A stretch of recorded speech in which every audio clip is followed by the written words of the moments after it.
dieron dos facciones rivales. Los miembros de la Asamblea Rusa, llamada Duma, establecieron un gobierno provisional. También se estableció un consejo de representantes de obreros y soldados, llamado el Soviet de Petrogrado. Ya sin poder para gobernar, el zar Nicolás II abdicó al trono a favor de su hermano, el gran duque Miguel, el 15 de marzo.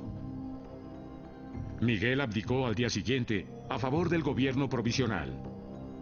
La dinastía Romanov, dirigente de Rusia desde el siglo XVII, había llegado a su fin. El zar y su familia fueron arrestados y enviados al exilio en Siberia, y posteriormente asesinados. Los nuevos líderes del gobierno provisional decidieron seguir en la guerra, y Alexander Kerensky fue nombrado ministro de guerra en mayo. El 1 de julio, Rusia lanzó su última ofensiva dentro de la Primera Guerra Mundial.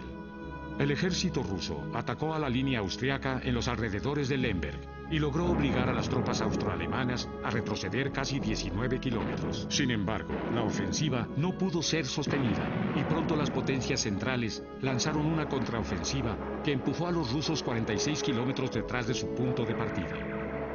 El fracaso de Rusia en su ofensiva final desencadenaría una segunda revolución.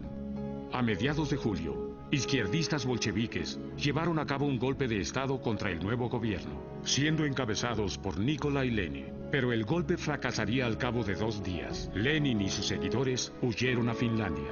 En agosto, Alexander Kerensky fue nombrado primer ministro del gobierno ruso.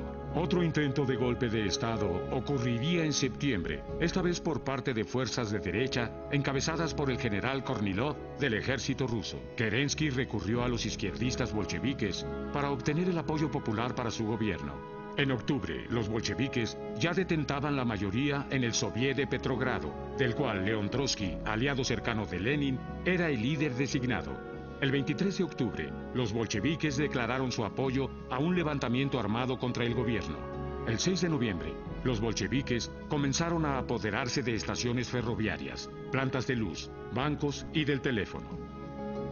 El 7 de noviembre, voluntarios bolcheviques, conocidos como Guardias Rojas, asolaron el Palacio de Invierno y arrestaron a miembros del gobierno provisional. Alexander Kerensky abandonó Petrogrado y terminaría exiliándose a los Estados Unidos. Nikolai Lenin pronto reaparecería cuando los bolcheviques tomaran el control absoluto del gobierno. Este movimiento fue conocido como la Revolución de Octubre debido al antiguo calendario que los rusos habían usado hasta el momento. Los bolcheviques, ahora asentados en el poder, querían poner fin a la guerra con Alemania. El 3 de marzo de 1918 se firmó un acuerdo de paz en el que Rusia cedía mucho de su imperio oriental a Alemania. La guerra en el frente oriental oficialmente había llegado a su fin. En el frente occidental, durante 1916 y 1917, los alemanes recurrieron a una nueva estrategia defensiva antes de que sus submarinos comenzaran a causar estropicios y caos en los embarques aliados a Gran Bretaña. Retrocedieron unos 15 kilómetros y al hacerlo, fortalecieron sus líneas recortándolas y fortificándolas. Al resultado se le conoció como la línea Hindenburg. En abril, tropas británicas y canadienses atacaron la línea alemana en la batalla de Arras. Las fuerzas canadienses capturaron la cordillera fortificada de Vimy, mientras que los británicos lograron internarse 2 kilómetros en territorio enemigo, aunque sufrieron 150.000 bajas. La ofensiva francesa, comandada por el general Robert Nivelle, comenzó el 16 de abril, pero los alemanes estaban bien preparados para recibir su avance. Al término del mes de abril, los franceses habían sufrido más de 250.000 bajas y ganado muy poco terreno. Las numerosas pérdidas de vidas ocasionaron un motín masivo entre los integrantes del ejército francés. Nivelle fue reemplazado por el general Henri Pétain y se restableció cierto orden. El nuevo plan de ataque de Pétain consistía en no atacar, sino en mantenerse a la defensiva hasta que las tropas norteamericanas llegaran a Europa. Cientos de hombres fueron sentenciados a prisión por amotinarse. Algunos incluso fueron fusilados. Sin embargo, los alemanes ignoraban que el enemigo se hubiera amotinado y no aprovecharon para atacar a los aliados. El peso de la nueva ofensiva en el frente occidental recaería ahora sobre Sir Douglas Haig y los británicos. 19 minas enormes, cargadas con casi 500 toneladas de explosivos de alto poder, fueron plantadas bajo las líneas alemanas en la cordillera de las Mesinas, al sureste de Ypres. A las 3:10 de la mañana del 7 de junio, las minas fueron detonadas. La explosión, de una magnitud hasta entonces desconocida para el mundo, se escuchó hasta Londres. Le siguió un embate de fuego de artillería y poco después las líneas alemanas en las Mesinas habían sido devastadas por completo. Pasaron semanas antes de que los británicos lanzaran la siguiente etapa de su ofensiva.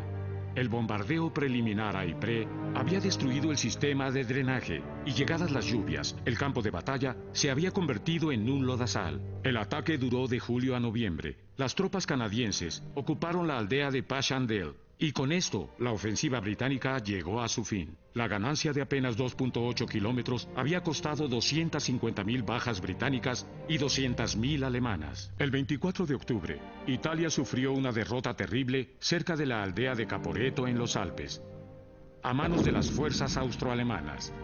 Mientras retrocedían unos 50 kilómetros, 45.000 italianos murieron y más de 250.000 fueron hechos prisioneros. Pero no todo estaba perdido para los aliados, especialmente en el Medio Oriente. En marzo de 1917, las fuerzas británicas arrebataron a los turcos la ciudad de Bagdad, la capital de Mesopotamia en el Irak actual. Una revuelta árabe contra los turcos fue encabezada por un oficial británico llamado T.E. Lawrence, conocido históricamente como Lawrence de Arabia. En el verano, él y sus hombres capturaron el puerto de Aqaba y luego sembraron el caos en el ferrocarril controlado por los turcos. En noviembre, las fuerzas británicas, dirigidas por el general Sir Edmund Allenby, cruzaron las líneas turcas en Beersheba y tomaron la ciudad de Gaza en Palestina. Tras la retirada de los